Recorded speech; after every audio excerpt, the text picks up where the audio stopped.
disappointments are a part of life. Failures are going to happen even in the later stages of your child's life. But when it's happening during their schooling, how do you as a parent navigate that? Because it's not just your child's disappointment, it's also yours as a parent. And that's the difficult part, right? Dealing with your own failure while also trying to maintain kind of a good temperament for your child. And where it's difficult is when you have to have that conversation and how you have it. I know when in our time, when you used to fail, you got a little bit of a spanking or a bit of a reprimand. Yeah, no, in our time, Yeah, that's against the law. That's against the law. And I think it was much more heavier pressure environments, right? But now a lot of parents are trying to be more intentional, thinking about the mental health and thinking of the child as a holistic being, but also trying to figure out how it is that they can show up for their child in a way that can also help them with their academic journey. It's not an easy thing at all. And we're going to get really great advice. I've been seeing all over my timeline. I have so many parents as friends. And the only thing I'm seeing now on my WhatsApp status this week, because some South African public schools have closed and private schools as well have closed. And they're like, oh yeah, congratulations to my son. Congratulations to my daughter. Next year, they're going here. Next year, they're also going there. Next year, they're going to the next grade. And it's flooding my timeline. But I'm wondering, even in those moments, are there parents that aren't posting because their children didn't do so well, aren't going to the next grade, might feel a little bit like a failure, both for the child but for the parents as well? We're about to navigate that discussion in just a bit. It's 10 minutes past 11 Central Africa time. Stay with us right here on The Move. Gender-based violence is destroying lives and tearing communities apart. It happens in homes, in schools, at workplaces, and too often in silence. But it doesn't have to continue. If you see it, speak out. If you are hurting, reach out. Because doing nothing is not an option. Listen to all 19 SABC radio stations from Wednesday, 23rd of July for hard talk, discussions, advice, dramas, educational shows, and interviews around GBV with experts, survivors, lawmakers, and the whole country affected by gender-based violence. For all your favorite SABC radio stations, call 0800 428 428 to report abuse or get help. GBV, it ends with you. This message is brought to you by the SABC. Step into the heart of the day on The Move with Palesa and Benjamin. Hey, it's time for our parenting corner conversation. As reports are released, many parents are anxious and sometimes devastated when kids bring home results that fall short of expectations. Well, we're going to be speaking about this emotionally loaded moment, and speaking to us on this one, we're joined by neuroscience and mental fitness coach Liezl van der Westhuizen to really deal with navigating the disappointment of school results as parents. Liezl, welcome to Channel Africa. Liezl, are you there? Palesa and Benjamin, good morning. Oh, fantastic. I can hear you now. Liezl, let's talk about that, because when disappointment happens for your child, you're probably picking it up during the year. So it's not like a end year phenomenon. You're just getting that final reality check that, you know what, we didn't do so great this year. But the tricky part is not just a disappointment for the child, it's also a disappointment for you as a parent. And it's a big, and I'm putting in inverted commas, disappointment, because a lot of parents see that pressure. And you mentioned it earlier, Palesa, saying you're seeing all your friends on social media post about the fact that their kids are going to the next grade. And you are feeling this anxiousness, and that's when the saboteur brain kicks in and your judge starts saying, you're not a good enough parent, you didn't do enough. And what that does is it puts you in a stress mode. It makes your brain go into this fight and flight and freeze mode, which your child's brain then mimics. And then your child feels what you feel, and all these emotions just overload. And that's where you can snap, and you might snap at your child. You might say things like, I'm disappointed in you.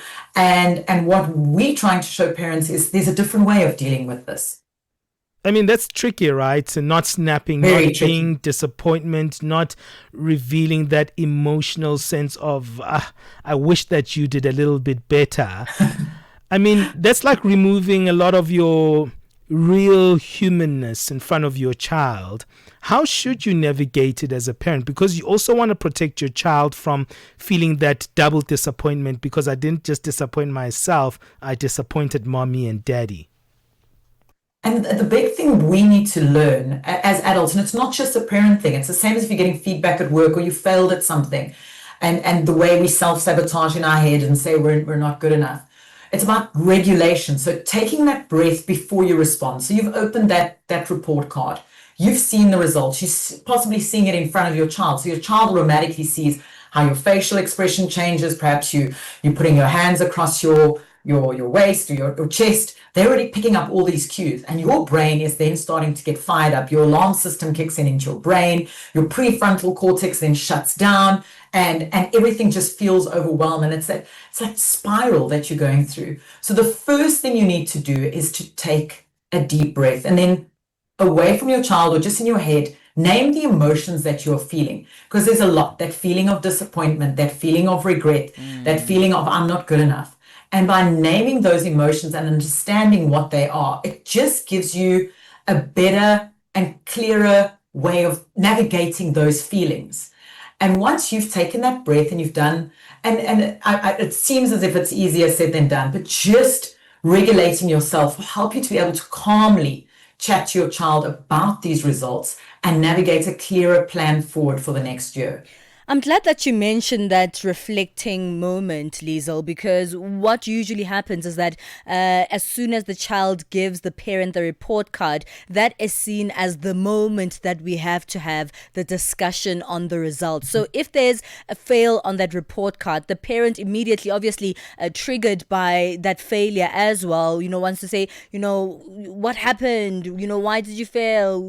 Explain to me what's going on. How are you going to do better? Whereas they're also sort of reacting from a place that's unregulated, as they haven't had time to process that. There's also, the problem with the wording, with the fail, right? Because it also happens in the papers as well, in the schools. They say you either pass or you fail. And so seeing yourself as a failure is something that is quite traumatic to any individual. And now the parent is also observing that and feeling like a failure as well. How do you create a regulated environment at that time and at that moment, so that the parent is also regulated, but they also approach the child in a manner that addresses this failure that they feel that they've gotten?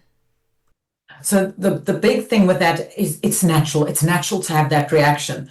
But what that does is it teaches your kids that it's okay to react that way as well, where you mentioned disappointment, you mentioned failure. And if you take it back and you just take those breaths and then you name the feelings that you're feeling in your mind, that just lowers your activation levels and reopens your navigational thinking and your rational thinking. So you're already coming from a calm place. And then not mentioning failure, but actually looking at speaking to your kids about the positives first. Okay, this is your report card. What was great for you this year? Where did you see you achieve that might not have shown on these results? Yeah. Because for the kids, it's all about the data. For you, it's all about the data. But maybe there was something that really brought them joy and they really succeeded at that you didn't see in the results. That automatically takes them down to a more calm and rational level. Because if you worked up, they worked up, and then their fight and flight mode activates. So then kids start either back-chatting or crying or losing their tempers, because they're not used to being self-regulated. They don't have that response just yet. But seeing you acting from a calm, rational point of view then activates their calm side of things. And it also helps them look at it more clearly and realizing that you're not disappointed in them. We're trying to see what's the solution for next year and what we can work on for next year. Mm-hmm. And when do you have this conversation, right? Do you have it during the year while you see your child struggling, or do you have it at the end of the year? Because I worry that, at some point when the kids open the results themselves, we were not supposed to. Liezl. We're supposed to actually just give it to our parents, but we usually look in them and we check if we passed or failed. and then maybe you don't have that confidence to go to mom and actually show them the report. And sometimes you make wrong decisions as a child, and you try to actually hide your report, or maybe there are also the more detrimental consequences of maybe trying to suicide, and that's the thing. When do you start having these conversations with your child? Because you don't want to reach a point where your child just disappears and doesn't actually communicate how well they're doing at school, and then those dire consequences can follow. I think this is a conversation that's an ongoing thing throughout the year. So when you start the year, just explain to your kids how proud you are of them. If they are struggling with anything, creating that environment where they can come to you and they feel that it's safe to say, I didn't do well. And maybe replace the word failure with something else. I'm struggling with this, or I need help with that. So already starting those forms of communication in a way where you're not sitting across from each other at the table, maybe sitting next to each other on the couch, going through maybe a maths or science paper, just to see where they're struggling. So we're already starting that conversation, and never once bringing in the words disappointed, never once bringing in those negatives, and trying to reframe it. So it takes a lot of practice from parents to do this. And you are not going to just go into a boardroom and present a presentation to a client that you haven't prepped. So why don't we do the same as parents? Just prep in our minds, how are we going to do this in a way that positively affects the child and allows them to feel that safety and not that comparison of what everyone's seeing on social media, because that's also hard for them. So they're already struggling with seeing what their friends are achieving. So when they come to you, that's where you create that safe space and that safe, open dialogue with them, and say to them, okay, you've done bad, or you've got these results in the math paper. What emotions does this arise for you? And where do you think we can work on this for next year? So it's not going, oh, you did badly. Oh, you need to work on this. It's actually allowing them to problem solve themselves and have a dialogue and a two-way discussion with you. All right, Liezl, let's take a short break. Stay on the line. We'll continue speaking about this. We're chatting about navigating disappointing school results as a parent, and today a family parenting corner. We'll continue this conversation with Liezl van der Westhuizen after the break. Parlez-vous couramment le français? Êtes-vous passionné par la radio? Et êtes-vous qualifié pour travailler en Afrique du Sud? Envoyez-nous votre CV et vos 3 minutes démo en MP3 à @channelafrica.co.za pour avoir une chance de rejoindre la famille Channel Africa. Si vous n'avez pas de réponse après 14 jours, cela signifie que vous n'avez pas été retenu. Channel Africa, la perspective africaine. The voice of the continent, now online, with all your sports fixtures, lifestyle, and more. Step into the heart of the day, on the move, with Palesa and Benjamin. All right, we're speaking about disappointing results for the kids this time of the year. It is the time of the year where you get to see the results of how well your children, or maybe not so well, that they've done with their schoolwork this time. But how do you deal with that as a parent? How do you navigate the disappointing school results once you find out about them? We're chatting to neuroscience and mental fitness coach Liezl van der Westhuizen about how we navigate this disappointment as parents. You know, disappointment and failure, well, what we see as failure can have a lot of effects in our lives as we grow up, and of course as we become adults as well. And sometimes our reactions towards our children have a lot to do with how our parents reacted with our failures when we were younger as well. So when you are handling this situation as a parent with your child bringing, not so great school results at the end of the year, what can this reaction actually create in them in the future? So essentially, what kind of adults can those children become depending on your reaction to these failures? Kids mimic what we do. So if they see you react in a certain way and you don't have that moment where you are self-regulating, or you take that pause and come in from a clear, calm conversational point of view, that will lead to kids mimicking you later on in life. And it happens, it's natural. You often say, I sound like my mother, or I sound like my grandmother, when you react in a certain way. So what we need to remember as adults is we need to focus on our self-regulation. That is the big thing that's going to help our kids, our nieces, our nephews, learn the importance of naming the emotion, naming what they're dealing with. So if we can do that, and it's a small, simple, we weren't taught that growing up. Yeah. I wasn't taught by my mother to name an emotion. I had a bad report card. I know all those. It's a disappointment, failure, all those words were used. And that was a generation. We've got a generation now where we talk about these feelings. Yeah. We talk about how we feel in those emotions. But parents also need to remember that feeling like a failure doesn't mean you're failing. It just shows that you care. So if you felt like a failure as a parent, that's okay, you care. But learning to care with that self-regulation takes that pressure off you, and it takes that exploding pressure off when this reaction comes. So then kids see a calm parent in place of a parent with disappointment. So it teaches them that skill that if life doesn't go as planned, we can still have the emotional maturity to go to plan B or learn to solve this problem. So for parents, don't see yourself as a failure. Yeah. Let's go to solution mode, because that's a good segue to the response that we just heard from you, Liezl. What do you do post that? Okay, we've got the results. We've spoken about this moment that, okay, you didn't do so well. How do we progress from that stage? Because we need to keep moving, don't we? We absolutely need to keep moving. And the way you respond today, and it's okay if you do respond with all the emotions that we mentioned and over responded, it's okay. Come back tomorrow, come back this afternoon, and then have that discussion with when you're more calmer, and explain to your child why you reacted this way, what the emotion was, so they can see, okay, this is how you were feeling. How do we move on from this?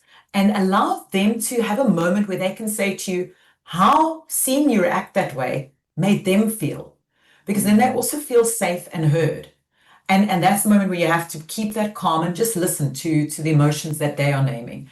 And then once you've had that conversation, allow a moment just to breathe or shake it out, or to just look at some positives going forward. So what was the highlight from the year? What small change can we make next year? And where do you feel you need help?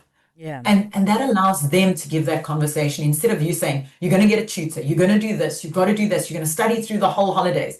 No one's going to study through the school holidays. So allow them the opportunity to come with the solution. It might not be the solution that you want to hear right now. And then there's nothing you're going to be able to do between now and the start of the new year. So having that conversation, that clear, calm plan, and then just enjoying the holiday. Nothing's going to change the results. Nothing's going to change the marks. And dealing with it and having that conversation and then closing it and then looking at solutions in the new year is much better than just navigating it through the entire holiday. Yeah. When you feel like you haven't done well, that can be quite a knock on your confidence. And confidence is also important when it comes to participating and also doing well, or, doing better in the following year. As a parent, how do you intentionally rebuild your child's confidence going into the following year? Just by small steps. So it's holidays now. Allow them to just be children, have fun, go out and play. Grounding them is not going to make a difference. It just allows them to feel like that failure even more. And the big thing for parents, don't compare yourselves on the social media platforms, please. But for your kids, starting the new year, so maybe the day before school starts, getting all the books together, and then looking and saying, which of these subjects can we work on for this year? Do you need help with, or where do you have fun with these subjects? Because not everyone likes every subject. But if you create a fun environment where they can talk to you about it, or a safe environment where they can say, listen, math isn't my strength. Maybe it's this that I need, or maybe you can just suggest something. So it's about having that plan going into the new year. So planning the year with your kids, sitting with them and going, How do we plan a schedule? And it might not always be the perfect schedule, but at least they get that buy-in from you. And slowly just building that confidence up. So maybe they do something great in the holiday that's got nothing to do with school, but you just saw them growing as in a role, assisting somewhere in the house. Those little compliments and those little systems that you do or you get them to do builds that confidence over time. So by the time we're back at school, we've forgotten these feelings of fear and that emotional overwhelm. The other thing is, if you see your child feeling those emotions, or you see them maybe just bottling it up inside, allow them just a moment to say, just name the emotion that you're feeling, so that they got that time to just talk about it. Mm-hmm. So it's all about open communication between parent and child, which isn't always easy because we, as parents, we don't always know what to say. But just having a calm, clear way of approaching a subject or a conversation with your kids. Well, Liezl, it's great to have you on the show, and it's great to have you back. You always remind us to woosa. That's the big thing. 3 breaths, parents, 3 breaths at a time. And you forget how important that is, just to calm your mind. Absolutely. Liezl, where can we find you on the socials? Are you on any platforms where people can benefit from your coaching? Absolutely. I'm on LinkedIn, Instagram, TikTok, and Facebook. It's super easy to find me at Liezl online. If you're struggling as a parent and you don't know how to navigate this, please feel free to drop me a message and I can help you through this time to navigate. Well, thank you for joining us, Liezl. That was a great conversation. Thank you. Well, that's Liezl van der Westhuizen, who is a neuroscience and mental fitness coach, helping us with our parenting conversation today. What do you think about that? Is it easy to actually calm down? Because also you've invested in this education, and a year of failure means that you have to reinvest in the repetition of the same year at times. And, there's so many things that are going in your mind as a parent. What do you think of that one? WhatsApp us on +2763 406 9126. You can text us or voice note us there. Also, we've got these platforms where you can interact with us. Remember, we're in all platforms on social media. At Channel Africa 1 is the magic handle where you can get hold of us. Let's wrap our morning sports now. Musibudi Makura is going to give us that wrap up.